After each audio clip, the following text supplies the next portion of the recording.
राधा वल्लभ श्री हरिवंश। हमारे प्रियालाल एक दूसरे से बहुत प्रेम करते हैं। वे दोनों ही ऐसी चेष्टाएं करते हैं, ऐसी क्रियाएं करते हैं ताकि वो एक दूसरे को सुख पहुंचा सके। प्रिया जो ऐसी चेष्टाएं करती हैं, ऐसी क्रियाएं करती हैं ताकि लालजू को सुख पहुंचे, लालजू सुख में रहे। और लालजू ऐसी क्रियाएं करते हैं, ऐसी चेष्टाएं करते हैं कि प्रियाजू को सुख पहुंचे। दोनों में सुख की होड़ लगी रहती है, दोनों ही एक दूसरे को सुख पहुंचाना चाहते हैं।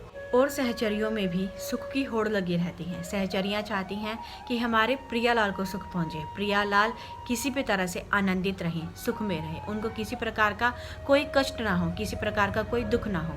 इस प्रकार से हमारे प्रियालाल जो है वो इस प्रकार से हंसते हैं, बोलते हैं, बातें करते हैं कि वो एक दूसरे को सुख पहुंचा सके। उनकी जो भी क्रियाएं हैं वो सब एक दूसरे को सुख पहुंचाने के लिए होती हैं। सहचरियाँ प्रियालाल को सुख पहुंचाना चाहती हैं और प्रियालाल एक दूसरे को सुख पहुंचाना चाहते हैं। ऐसा दिव्य प्रेम, ऐसा प्रेम रस केवल नित्य विहार में ही देखने को मिलता है और कहीं देखने को या सुनने को नहीं मिलता। वृंदावन में चारों तरफ प्रेम रहता है, वही प्रेम एक रस होकर वृंदावन में विद्यमान रहता है। हम सब यही तो चाहते हैं कि हमारे जीवन में कोई दुख ना हो, कलेश ना हो।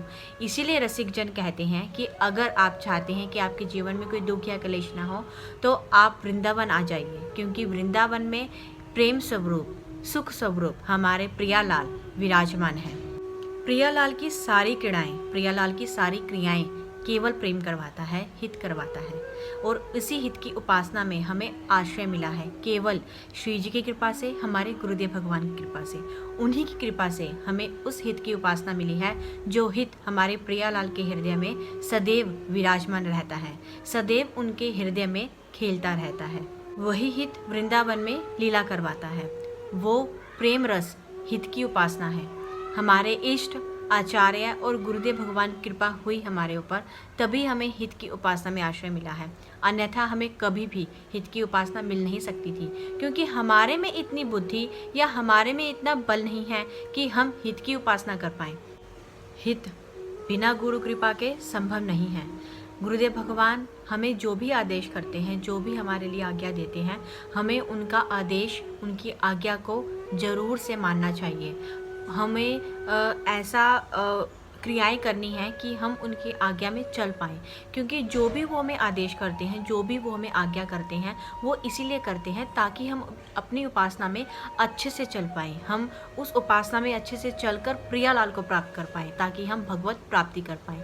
इसीलिए हमें उनकी हर बात माननी चाहिए, उनकी हर आज्ञा माननी चाहिए। हमें ऐसा कोई कार्य नहीं करना है, कुछ भी ऐसा प्रयास नहीं करना है जिससे उनकी आज्ञा की अवहेलना हो या हम उनकी आज्ञा जो है वो ना मान पाए। इसीलिए जो हित की उपासना हमें मिली है हमारी श्री जी की कृपा से, गुरुदेव भगवान की कृपा से और आचार्य की कृपा से, वो हित की उपासना हमें बहुत ही गंभीरता से उस चीज़ को करना चाहिए, अपनी उपासना में चलना चाहिए। और ये सब कुछ हम अपने गुरु के बल से, अपने श्री जी के बल से ही कर सकते हैं।